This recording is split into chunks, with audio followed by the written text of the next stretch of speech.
Hello, loyal listeners. Today is my birthday. I'm 19. Really awesome. Quite exciting. But I'm not talking about my birthday. I'm not going to be talking really about myself much at all. I actually want to talk about death. Spooky. But no, I wanted to talk about how like the way that modern America specifically. I'm talking about modern America because I don't really know too much about the customs from other countries. Sorry, I mean, I'm like breathe straight into the mic. But like as someone who has experienced a couple deaths, um, like a couple family members, and then a couple friends, not my age friends, like my parents' friends, that are, I guess, or I consider some of my friends that are no longer with us. Anyways, but I want to okay. Last night I was watching this show that's on Netflix, and this is not a promotion, paid, whatever you want to call it.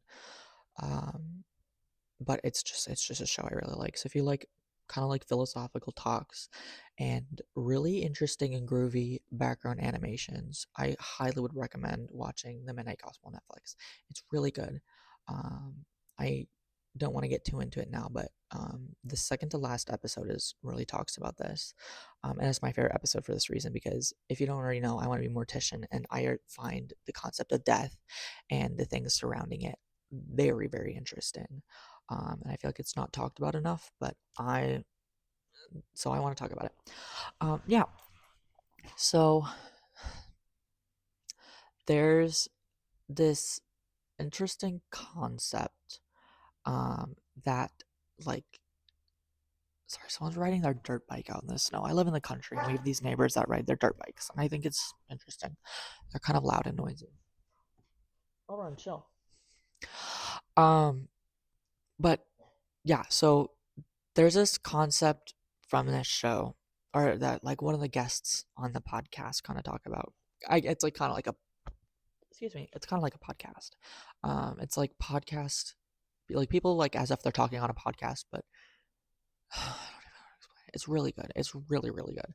Um, but as I was talking about, um, yeah. So these like during the God, what war was it? It was one of the wars, like the 20th, maybe like World War I or two, probably World War I. I want to say, I think World War I. Yeah, where these soldiers from America, these men are going off to wherever. I don't know that much about the World War I. I don't really know much about war. I'm gonna be honest. I just know that I don't like it, which I guess is kind of uneducated of me. If I want to dislike something, I should probably learn. I should probably know more about it. So I'm gonna file that in here, to learn more about it if I'm gonna talk about it and just criticize it. And that's what everybody should do. If you have something that you want to criticize, you should actually know about it first, um, because there's nothing worse than an uneducated hater. Um, yeah. Oh my God.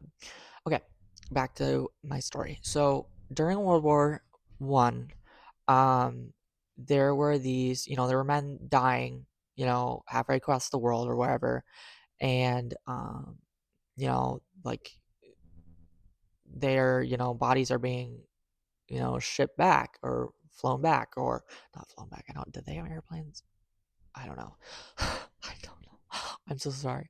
You would think that I would know my history better, but unfortunately, I don't. This is where my eyes. Anyways, yeah. I keep getting distracted. Um, but like there, there are these decomposing bodies, and you know, eh, the people who are transporting them are like, I'm tired of all these rotting, decomposing bodies stinking on my cart or stinking on my ship. So these scientists, doctors came in, these businessmen basically came in and were like, there's a profitable thing here. And so And this is basically regurgitating what happens in the show. So, I mean, I would still totally recommend go watch it because there's a lot more that they talk about, but I'm specifically talking about death here because they talk about a little bit more in the episode. But you know, these people find these men, you know, they realize that there's a something to profit off of here, and there's something that you can do here, and so they start embalming bodies on the field. Right? They come in and they embalm bodies, and the ones that are unclaimed, you know, uh, they prop them up and be like, "Here's a show of my work." And I mean that grew to be really popular. So they embalm bodies, and then they you know, send them back to America, and they're like, "Hey, like we embalmed the body, pay us money," right? And so that there was a they started to profit off of this, and it became very normalized, and they kind of spread this idea that dead bodies, you know, and this is pretty much just like hours after. I mean, like obviously you don't want to be around the body, you know, a day after when they're starting to smell bad, because I mean it's not, the thing is that they aren't diseased. You know, these bodies aren't, unless the body is diseased. Um, but then, you know, collection company like the government will come and pick up your body for free, right? Um, but like bodies aren't diseased or disgusting, you know, after they've passed, you know, like I mean, let's say you're like you're in the hospital and your dad passes away. As you're sitting by his side, you don't have to call the funeral home right away. You don't, because it's not like the moment that that body stops breathing, it becomes um, like contaminated, right? I mean, it's really only contaminated once the maggots come in there. But I don't want to say that completely because I don't have my degree yet. So I don't want to say something ignorant, which I probably will anyways. But that's just kind of what happens. You just kind of have to acknowledge your mistakes and then move on. Um, yeah. Sorry, I keep like blowing into the mic. I'm so sorry. Um, but like there's it after the war, after, you know, like we didn't need to be sending bodies across the ocean um back to their families, like, and you know, it went back to normal where, you know, people were dying in their homes around by their families, and like the families would kind of take care of the whole process of dressing and waking is like sitting with the body, being with the body, like kind of like an open casket type thing. That would be considered a wake, or that is a wake actually. um, but like, you know, people go back to their normal things, but you know, these people who made money during the war, they're like, well, we have a whole business here, like we don't want, I mean, we can't lose this business. Like we're making good money here, and so they kind of spread this idea through, you know, what else to do than oh, what's the word? It starts with a P. Propaganda. Um, and so they spread this idea through whatever means, that these bodies are gross, and they start to change the public's mind pretty quickly. And so we have all these people being scared or unnerved by the bodies of their loved ones who are, you know, completely safe to be around, you know, after their death. I mean, like it's like we have lost touch with grief and like that part of grieving. And it's it's really unfortunate because I mean grief and loss is so, like I personally, sorry about that. I suddenly ran out of space. My sister's sitting here. Freya, you sure you don't want a mic? Okay, so she's just gonna sit there while I talk. Um, sorry, I ran out of storage suddenly. Believe it or not.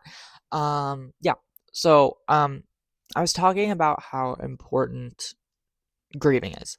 Um, I've I don't know if I'm grieving anything right now. I mean, I definitely preemptively grieve, which is an interesting concept, right? Like if um you have someone that you know you're dying. I mean, I feel like that's a pretty obvious example of preemptive grieving. Like if your mother or father or brother or sister, if you have anybody in your life that's close to you that is maybe like dying of cancer, like actively in hospice or something like that, like that is going to be active preemptive grief, right? Like this person isn't gone yet, but parts of them are leaving this world as their body starts to shut down slowly over time. And that's I feel like that's a really I feel like that's a its own kind of like fear of death, right? Like there's the fear. Okay, that's like a whole other section, which I'm going to get into anyways. Even though it's not particularly, we're talking about death. It's about death. It's related. I'm going to just call it good. Um, but like the fear of death. I mean, it makes sense that so many people have the fear of death, right? Like it's kind of the end of being here, right? I mean, it depends on what you believe on. If you believe that you're going to go into a higher place or you're whatever, I don't like for me, my belief in like the afterlife is, I mean, it changes so frequently, but I kind of feel like I just kind of I'm gonna just the essence of myself is going to just kind of ex- like blend into the fabric of the universe, right? Like it's going to, ash to ash, dust to dust type thing. But the fear of death, it's something I try and think about. You know what I mean? Like why do some people have the fear of dying? Like for me, like I mean, my only kind of surrounding thing of fear of dying is it's like if I were to die tomorrow, like there are all these things that I wanted to accomplish that I didn't. And then I still regret and that there are things that I haven't done yet. Like I want to travel, I want to go explore, I want to become a mortician, I want to get a job, I want to have kids, I want to get married, I want to fall in love, all this stuff, right? Like it's I think that like a lot of people's fear of death, except for the pain part, like that's its own thing, but like the active fear of dying, of not existing anymore, comes from maybe regret and not having done more in your life. And I feel like if people were to just do more things and to experience more things, then maybe they wouldn't fear dying so much. Like if you wanted to do something, go and do it. I think that that's a really good way to kind of slowly eliminate that fear of death, is just doing things, experiencing things, living life, because like death is the absence of life, right? So if you're very afraid of death, then you're afraid of that absence of living. Um, so go and experience. That's the best remedy to that. I mean, there's exposure therapy, like which I mean, that exposure therapy for maybe the fear of death is, when somebody dies, you sit with that. You know, Freya, seriously, I don't know if you can hear that or not. I hope not. She's just messing around with the dog, but it's I mean, it's understandable. You know, I guess in that respect, I fear death too. I mean, I don't fear kind of the process of it. I don't fear the not like kind of the fade to black. That's not the thing I fear. It's the fear of missing out on opportunities that I didn't take.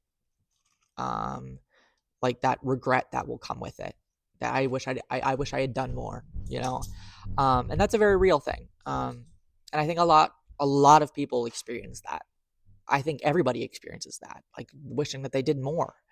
I don't know if there's a single person out there who's like, dang, I wish I did less with my life, unless they're like, oh, this is so stressful. But like in that way, like, okay, like if your job is like, it's like killing you, if it's training you, if it's burning you out, quit, quit, find a new job or go travel for a bit, just experience life, because I refuse to, like, to lean into the belief that we have to work until we retire. What? That is like the most depressing capitalistic thing ever. I mean, that's so depressing.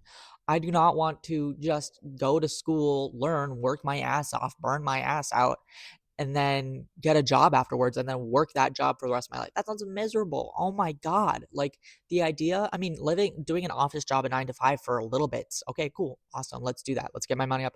Let's, like do this this menial task, this repetitive thing, um, for maybe a year or two or three, um, and then going on and doing something else. I mean, that's what I want to do. Like, I want to do so many different things with my life. I mean, I want to be a mortician because that is where my interest. Like, I've always found death and that kind of realm so fascinating. And I'm not super squeamish. I mean, I can be squeamish. Oh my gosh. Like, I don't like, I feel like living gore is really hard for me. Like, if you're alive and you can feel the pain, like, that's where it's like, oh, heebie jeebies. But I mean, I've never looked at a grotesque dead body. I mean, I've looked at an embalmed dead body and been like, that's a little freaky. It's a little freaky. I'm gonna be totally honest. As someone who wants to be a mortician, I'm not gonna be like, it doesn't like freak me out. I mean, it freaks me out a little bit. Like, it's just because it's so taboo. Because it's become such this like taboo thing of, oh my god, it's a dead body. That person is no longer living. That's uncomfortable. And like all those feelings that have kind of not been pushed onto us, but let's be honest, they kind of been like kind of cultured into us since the 20th century that we that death is uncomfortable, which is unfortunate. Um and I just like it's something that I'm trying to, or that I hope to not weed out of myself. Like, I feel like I having some sort of like, if you're not completely, if you are completely unbothered by death, I mean, that's that could be its own problem in of itself, right? Like, if you just are like, okay, like, there's a dead body and you have no feelings about it. I mean, that could be a sign of something, I'm sure. Um but like, knowing how to like, I feel like a healthy way to handle death is to sit in that grief and to sit in that acceptance, of, or that, this person is gone. um and that's the way to kind of rework that kind of wiring in our brain, um is to not become unbothered or un I can't think of the word, but like, to become unaffected um, by it, but to know how to, and to feel safe and comfortable within that grief and within that uncomfortability. Um, Oran, what? I don't know what he wants.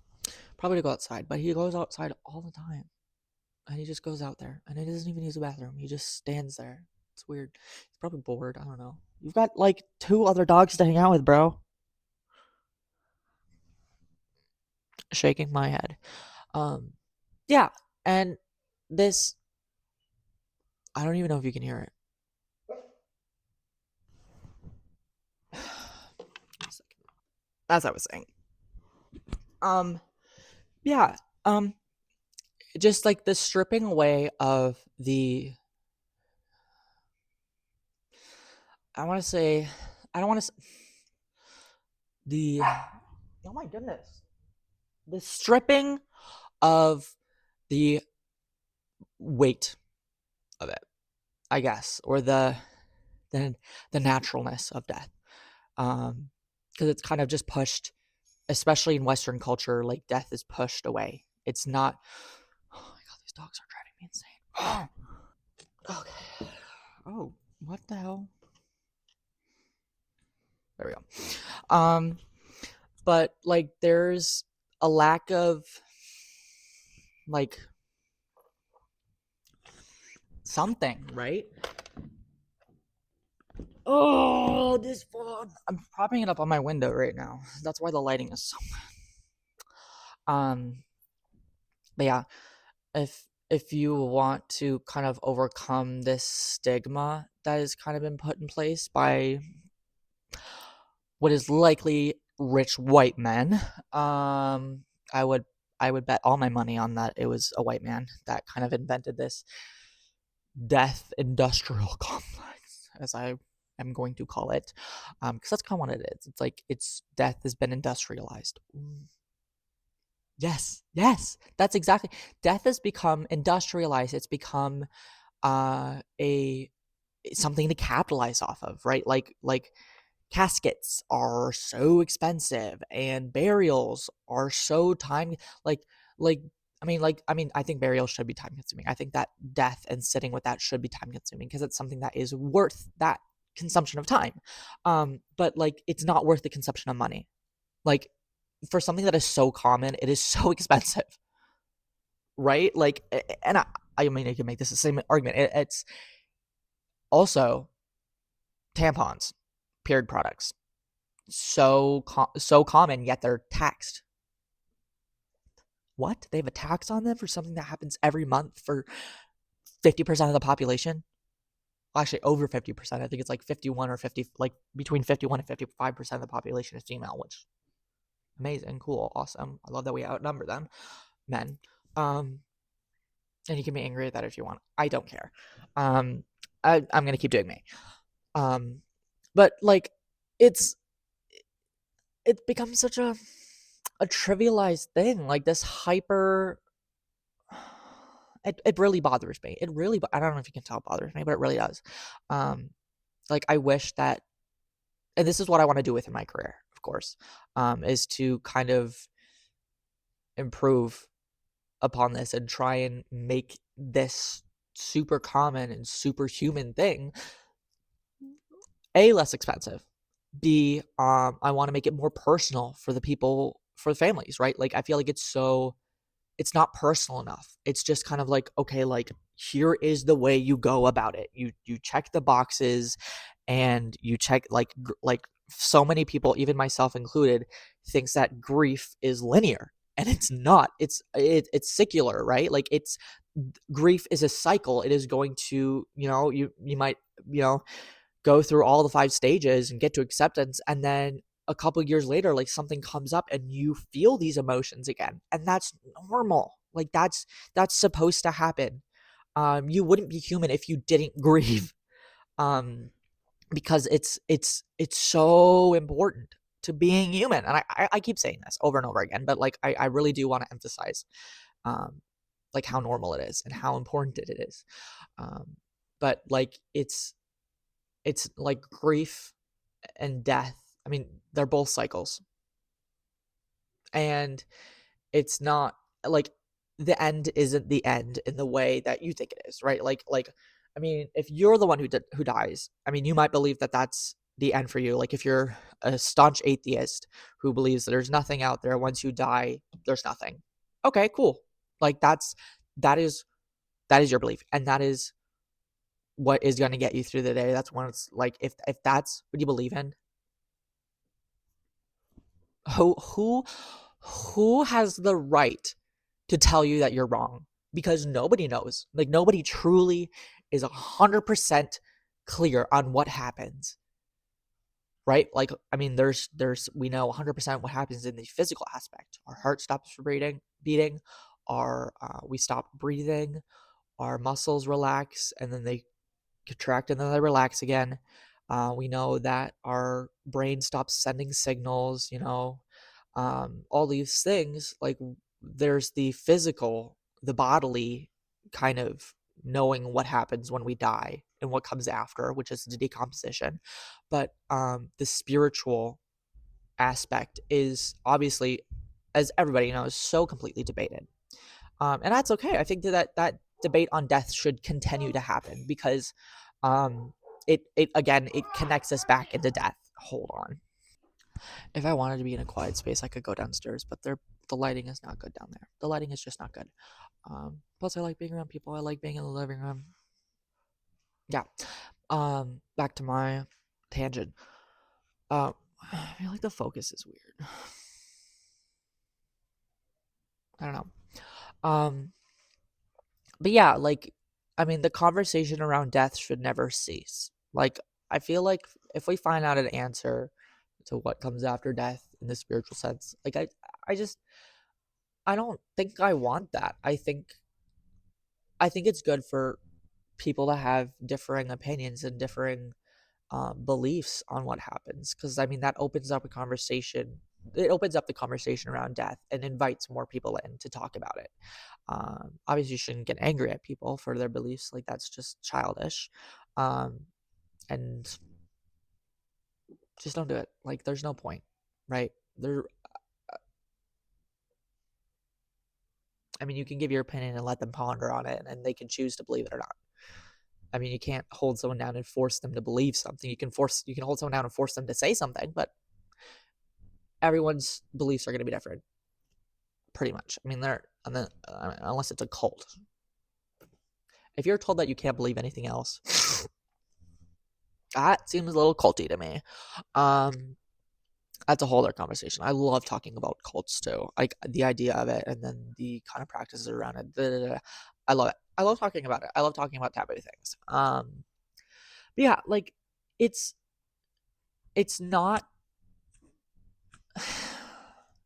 Yeah, I think that the conversation around death and what comes after should be opened up more and should be uh, talked about in communities more, especially when something like when someone dies. Like, I think that that's a really good time to open up that conversation because it's going to open up a lot of raw and like chest feelings, um, and stomach feelings, not just head feelings. I talk about this when I say chest, head, and stomach feelings. And then there's kind of, I feel like there's another like finger feelings, which is a lot more anxiety, I'd say. But like head feelings are kind of those logical conclusions that you come to, like those like logical feelings, like, okay, I am on a roller coaster. I'm feeling adrenaline. I'm feeling happy. That's a head feeling because that's biological response, right? That makes sense. Chest feelings are things that kind of can feel a lot more upsetting, right? Like anger. Anger is definitely a chest feeling. It's you kind of feel that tightness, right? It's going to be something that's tense. And then stomach feelings is going to feel kind of shake. You're going to feel kind of shaky. You're going to feel a little unstable. You're going to feel a little jittery, like when you feel butterflies in your stomach. Like that's a stomach feeling. Um, but I think that grief and death is kind of a combo of all three. Um, and so is birth. Those are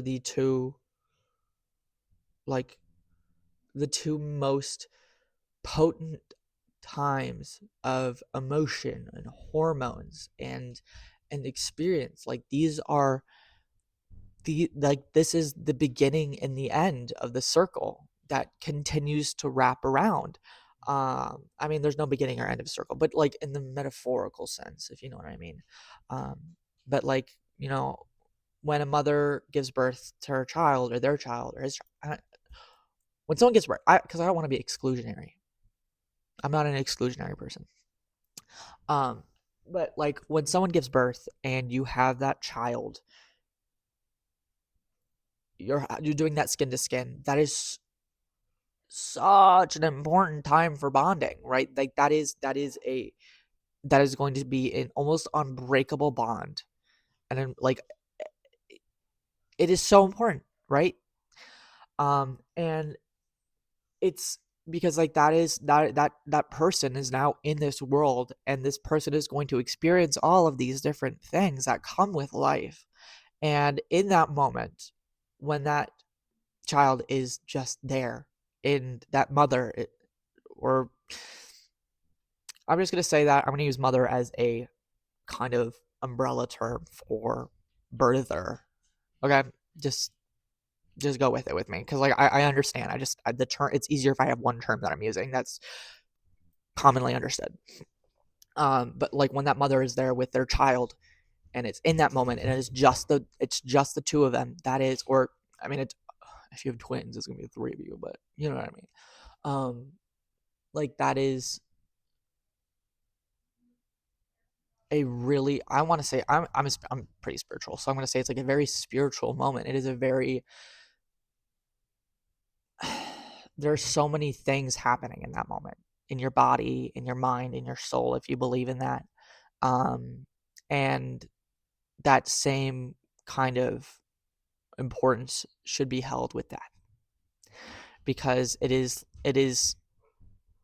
like the complete same thing and yet the complete opposite in that moment when you're sitting with that person who is dying and then passes away, because it's the end of that cycle.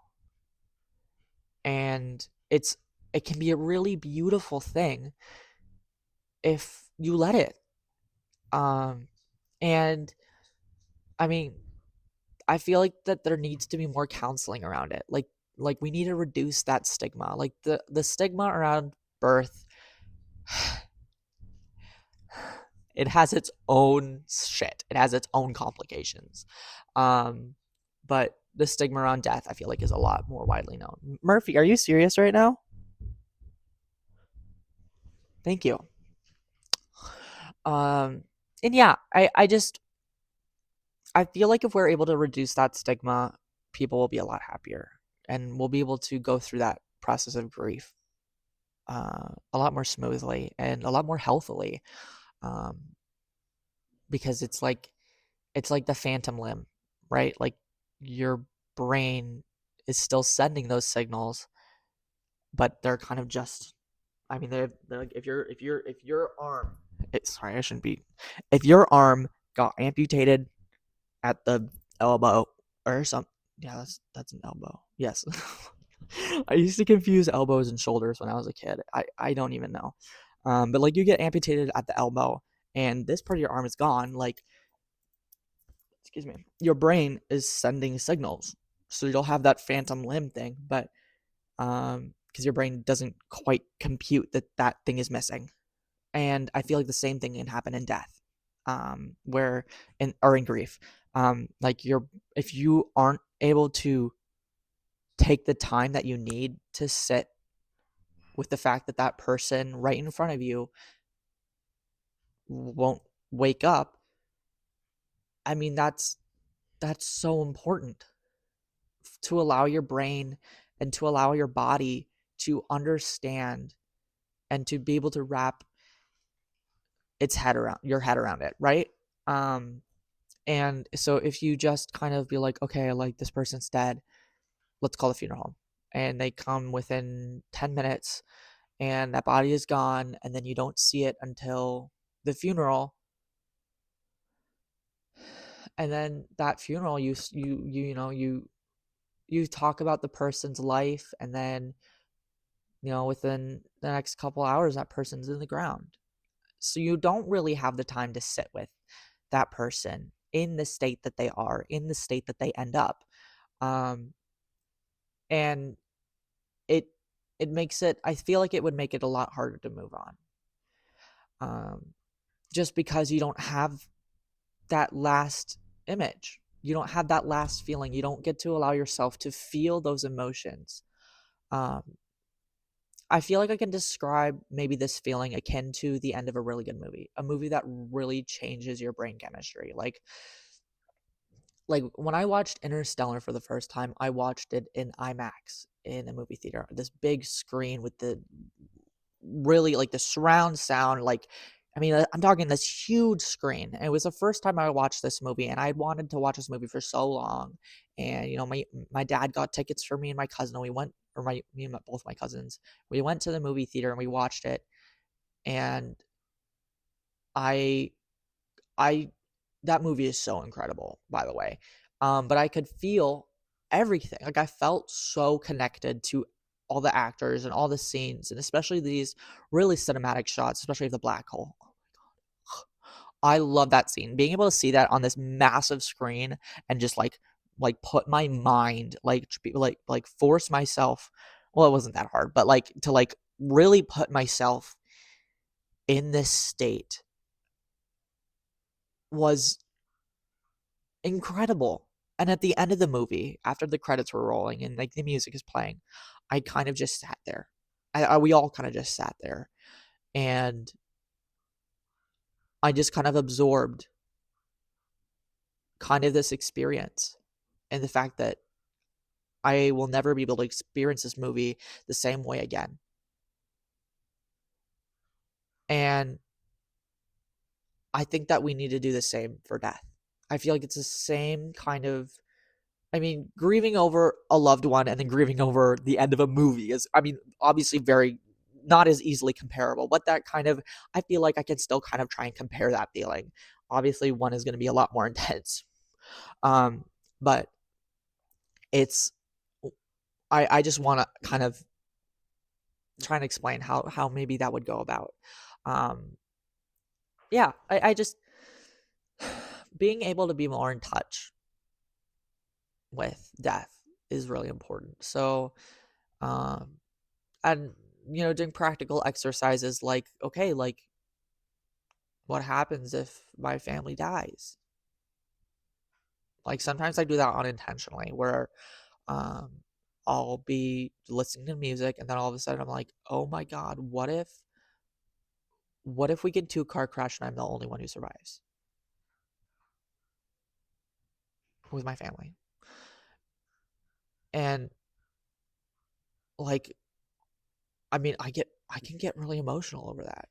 And if I became an actor, I would absolutely use that technique. Oh my god. I mean, it would get old pretty fast, but I feel, I don't know. I don't know. But it's it's hard to think about because nobody wants their loved ones to go. But that's part of life. And yeah, I don't know what more to talk about this other than key points of the video. Sit with grief. Take those moments after someone has passed to sit with that person. Um, there's no rush. The person's not suddenly dirty. They're not, uh, especially if it's in a hospital setting, like they're being bathed. Like this person who's no longer breathing is completely safe to be around. Uh, to sit with that person because it's okay. I mean, you can allow yourself to do that. Um, and uh, you're not abnormal. Like, there is no abnormal response to grief. Everybody grieves differently.